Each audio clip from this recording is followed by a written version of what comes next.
Welcome back to the Story of God Part 3 as we explore Christian origins and the beginning of the Apostolic Church. In the last few sessions, we've talked about the witness of prominent leaders like Simon Peter and St. Paul. And next week, we're going to be looking at James, the leader of the church in Jerusalem. But I would be remiss if I failed to talk about the importance of women in the early church and their leadership role. It's a subject that doesn't get discussed nearly enough. And like almost everything that we've talked about up to this point, we could dedicate an entire series on the role and leadership of women in the early church, but we've got to fit it into one session together. I think the best starting place is to remember that Luke, who wrote the Gospel of Luke, also wrote the book of Acts. We talked about that in our very first session, Volume 1 and Volume 2. So if we go back to Volume 1, the Gospel of Luke and his portrait of Jesus, we find in chapter 8 that Jesus has this group of women who follow him around, at least part of the time, and they have some kind of supportive role. It's been assumed that these women had financial resources and they were able to support Jesus and his mission financially. That's possible. But it's also possible that they had other responsibilities. And if we jump ahead a few chapters to Luke chapter 10, we find this story. It's only 4 or 5 verses, and it's about Mary and Martha. If we read the entire New Testament, there's only one other passage about Mary and Martha. It's in John chapter 11 when their brother Lazarus has died, which tells me that this little story, these 4 or 5 verses, in Luke chapter 10 are so important that he just could not leave it out of his gospel. It had to be included. You might remember Jesus goes to the home of Mary and Martha. They're having a banquet, and there are going to be lots of guests there, and presumably Jesus is the guest of honor. And while Martha is slaving away in the kitchen, Mary is sitting at the feet of Jesus.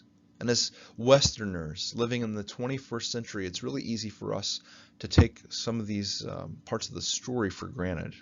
But it's important for us to know that in the ancient world, only men could get an education and have a trade. Women, they had this very specific role of cooking and cleaning.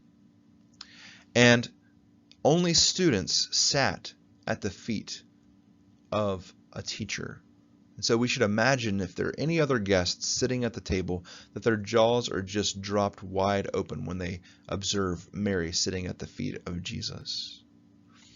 And then Martha comes out of the kitchen. She is huffing and puffing. She's frustrated that her sister isn't in there chopping up the vegetables. And she wants Jesus to support her. She tries to get Jesus to take her side. And Jesus responds, Martha, Martha, what your sister has chosen is better.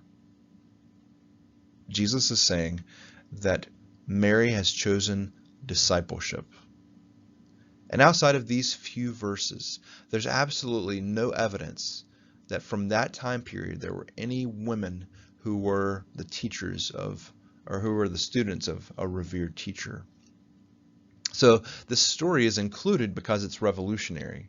Jesus changes gender roles, and we see that pouring over into the book of Acts. It begins with Jesus. He sets the precedent, and then we find the same thing happening in the early church.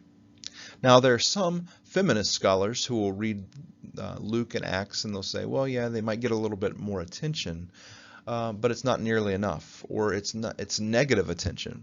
And so, for instance, one feminist scholar named Mitzi J. Smith uses the example from the first few chapters in the book of Acts when the deacons are chosen.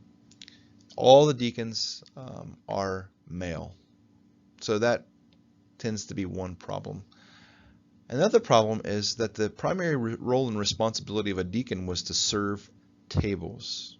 The word diakonai in Greek means, it can be translated ministry or servant. But the deacons who take on this role, it's a more specific task of clearing off tables, serving people food.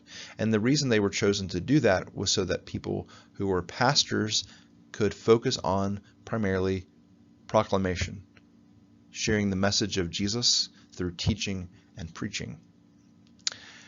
And so Dr. Smith looks at this story and says, here's a problem. All of the deacons are men, and they're taking away the only role and responsibility that women had in the ancient world: clearing tables, serving people food. But another scholar says, hold on a second, look at it from this perspective. Dr. Keener, who was one of my seminary professors, suggests that we should see it as the church actually dismantling ancient gender roles, because the deacons were willing to submit to a task that had always been relegated to women. In other words, serving tables was not beneath them. And so instead of taking away the work of women, they are willing to do work that outsiders may have teased them about. Dr. Smith tends to think that women are portrayed negatively in Acts. And she observes that women are typically silent in Acts compared to men. They're more frequently anonymous, which is true. And that men are the ones who make important decisions. For instance, it's the men who replace Judas after he defects as an apostle. And they do this without consulting women. But Dr. Keener responds again by saying, if men hold more prominent speaking roles as prophets, this prominence could reflect Luke's sources or the results of social realities of his day rather than his own bias. Although Luke does not often or at length recount women's speech, this is probably not deliberate suppression, any more than Luke suppresses Peter by his allowing Peter to disappear from the narrative, or 5 of the 7 disappearing from Acts after their roles are complete. Luke's focus is salvation history. We can wish that he focused more on gender or provided more information on early institutions or more biographic information on individual leaders and so on. But although Luke does not denigrate those other interests, his focus remains on the Gentile mission. One final quote about the general presence and leadership of women in the book of Acts. Fiorenza, in her book In Memory of Her, makes the statement, the Pauline literature and Acts still allow us to recognize that women were among the most prominent missionaries and leaders in the early Christian movement. They were apostles and ministers like Paul, and some were his co-workers. They were teachers, preachers, and competitors in the race for the gospel. They founded house churches and, as prominent patrons, used their influence for other missionaries and Christians. If we compare their leadership with later deaconesses, it is striking that their authority and ministry were neither restricted to women and children, nor exercised only in specific feminine roles and functions. True, we only have occasional remarks in Acts or the letters that allow us to glimpse the leadership and ministry of women in the Christian movement. However, our sources still allow us to see that this movement was not structured after the Greco-Roman patriarchal household. It did not espouse the love patriarchalism by which the later church adapted itself to the structures of its society. And so, I guess what we might be able to take away from this is that, yes, women were in leadership roles. We'll look at this more specifically as we move forward. They were in all the same leadership roles that men were in. And then it was actually as the church moved forward chronologically that they began to regress and restrict women's roles and responsibilities in the church. But for our time and our discussion, we're going to look more specifically at some of the women who are present in the book of Acts. Before we get into explicit and specific examples, I want to share some that are just references that are mentioned in passing. So Luke might be talking about something totally different, and he shares something that's important to our discussion. One example is as early as Acts chapter 2, when the disciples of Jesus are gathered that are waiting on the Holy Spirit, and Luke tells us that among them are some women. They're not named, but one biblical scholar, Carl Holliday, suggests that these might be the same women that are mentioned in Luke chapter 8, the women who had some kind of supportive role. There is one woman who is mentioned by name, and that is Mary, the mother of Jesus. And another biblical scholar, whose name is Luke Timothy Johnson, contends that these women are witnesses of Jesus' death, burial, and resurrection. You might remember, if we go back to the resurrection narratives, that we can't really say that about any of Jesus' male disciples. None of them were present for his death, burial, and resurrection. That's the women who stood at the cross, and it's the women who came to announce the good news of the resurrection on Easter morning. And so there's really no doubt that Luke wants his readers to understand that these women are disciples of Jesus who have been with him just as long as the male disciples have been with Jesus, and they are a part of the inception of the church. Another example comes from a few chapters later in Acts chapter 8. You might remember the story of Saul of Tarsus whenever he's persecuting Christians. Dr. Ben Witherington, in his book Women in the Earliest Churches, makes this statement. When Saul decides to persecute the Christians in Damascus, he plans to seize men and women. This should imply to Luke's readers that the women were significant enough in number and or importance to the cause of the way that Saul did not think he could stop the movement without taking women as well as men prisoners. It's an important observation. Another example comes from Acts chapter 16. We're told that Paul takes Timothy under his wing as a disciple, and he recruits him, and just very briefly, Luke tells us that that Timothy was the son of a believing Jewish woman and a Greek father. Now, that doesn't tell us a whole lot, but it might imply that the reason that he is spiritually prepared to train under Paul and to serve alongside of him as a missionary is because of his mother's influence in his life. And even though it's not explicitly stated here in Acts, we find it is stated in his letters to Timothy. Paul mentions Lois, who is Timothy's mother, and Eunice, who is Timothy's grandmother. These are the women who have shaped his life and who have prepared him for ministry.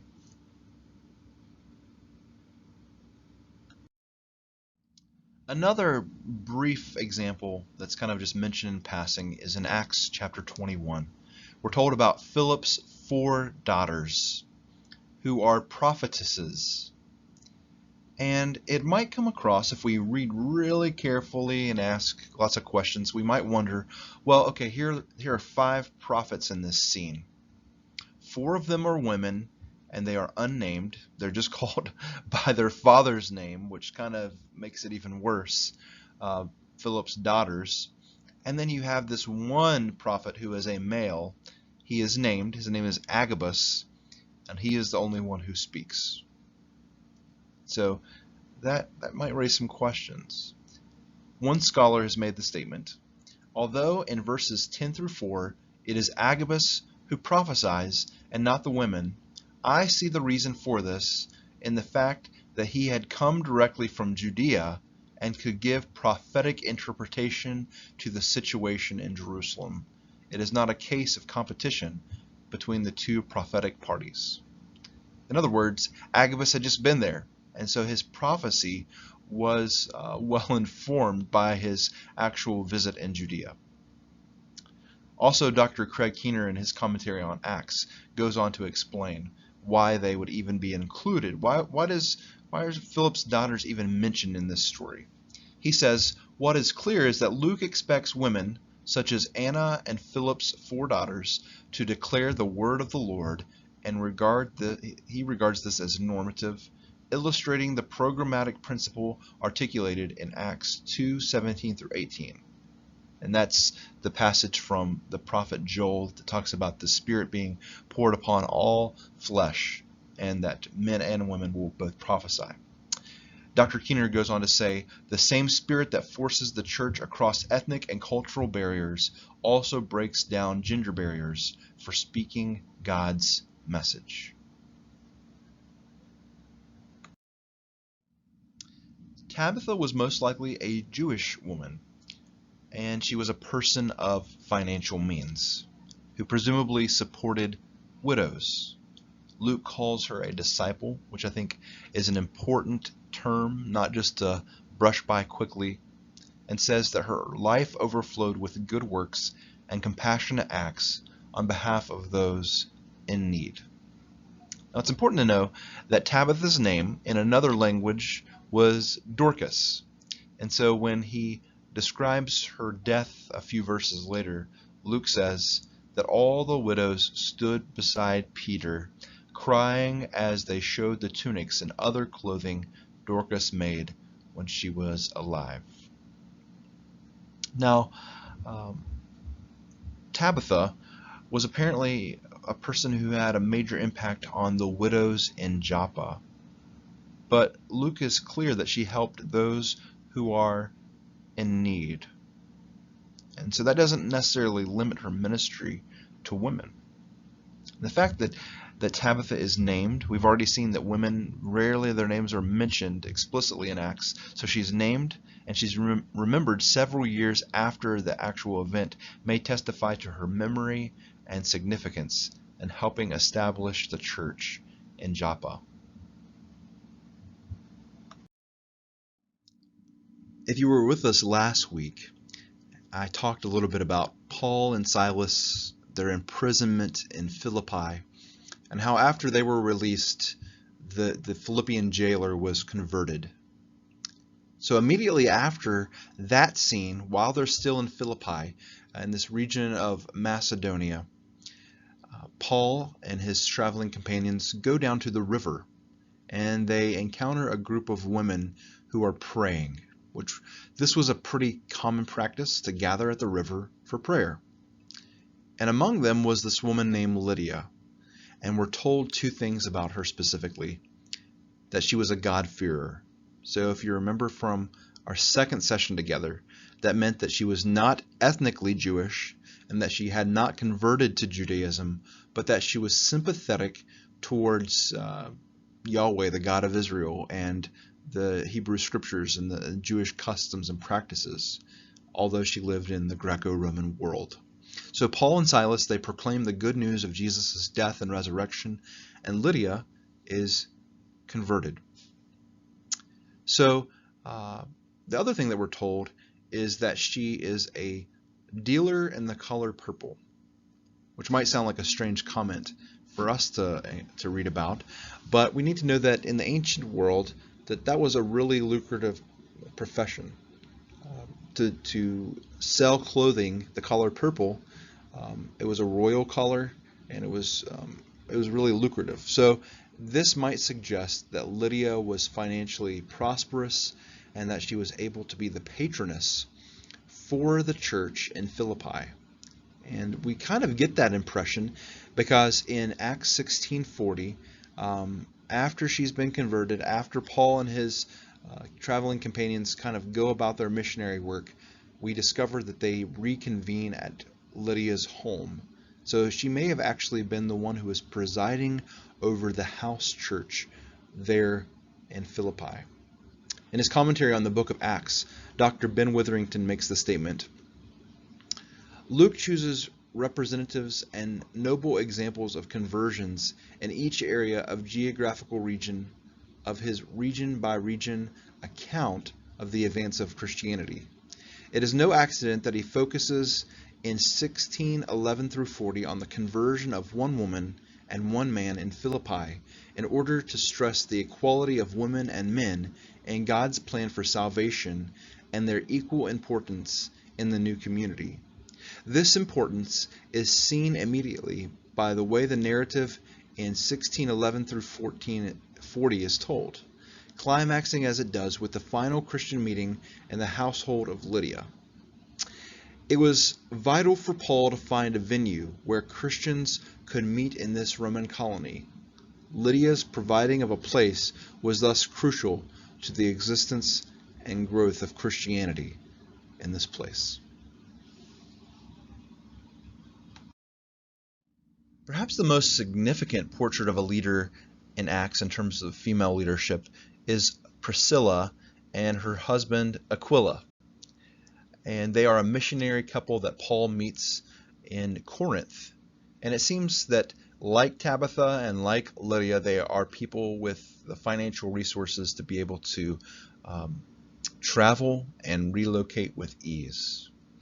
One of the most significant details that Paul shares with us about this, the ministry of this missionary couple, is that they mentor Apollos, who seems to become the one of the most important leaders in Corinth. And the fact that Priscilla is mentioned first indicates that she's the primary leader of the two, and that she exercised authority over a prominent leader in the apostolic church, over Apollos. Now, Luke doesn't give us a ton of details about Aquila and Priscilla and their missionary endeavors and their work, but we do find them referenced in some of Paul's letters. In 1 Corinthians 16:19, Paul greets the missionary couple as the apparent patrons or pastors of the church in Corinth. And because the church in Corinth meets in their home and they are missionaries, it might be assumed that they are co-pastors.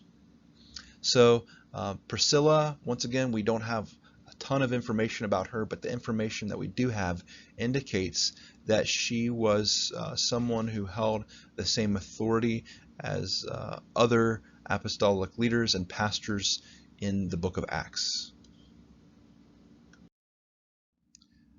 I felt that Ben Witherington had a great summary, and I know I'm quoting him a lot for two different reasons. Probably first and foremost, he was one of my seminary professors, and he's a leading New Testament scholar who's written a commentary on every book of the New Testament. He's a pretty sharp individual. I got to have him for multiple classes, but he also is the first known scholar to do his PhD dissertation on women in the New Testament, and so he's actually an expert in this area. And he says, "My own view was and remains that Luke and Paul, like other early Christians, believed that their faith committed them to the reforming of some of the existing patriarchal structures so that women could play more vital and varied roles in the community of faith. To this end, Luke presents 5 cameos of important Christian women and the variety of roles they assumed. In the mother of John Mark and in Lydia, we see women assuming the role of mother or patroness and benefactor to the then fledgling Christian communities in Jerusalem and Philippi, respectively. Like them, in the story of Tabitha, a notable female disciple with an ongoing ministry, we find someone providing material aid to a particularly needy group of early Christians, widows. Luke's mention of Philip's daughters is brief, but when compared to Acts 2:17, it is sufficient to show that women played important roles of inspired proclaimers in the early church. Perhaps most important is Luke's reference to Priscilla as a teacher of a notable early Christian evangelist, Apollos, in Acts 18. Luke's portrayal of Priscilla is unreservedly positive, despite the later attempts of copyists to disguise her role. I hope that all of these little segments that I've talked about different women and collectively the impression that we should be getting of women in the book of Acts will give you a lot to think about and to reflect upon for our time together in a discussion. In the next slide, I'm going to share with you some of the questions that we'll be discussing this coming Sunday evening. Until next time, take care. and God bless. How does our lesson inform your understanding about women in ministry? What questions does our lesson about the impact of women in Acts raise for you? What did you learn today? And finally, what challenges you from our teaching about the leadership in the apostolic church?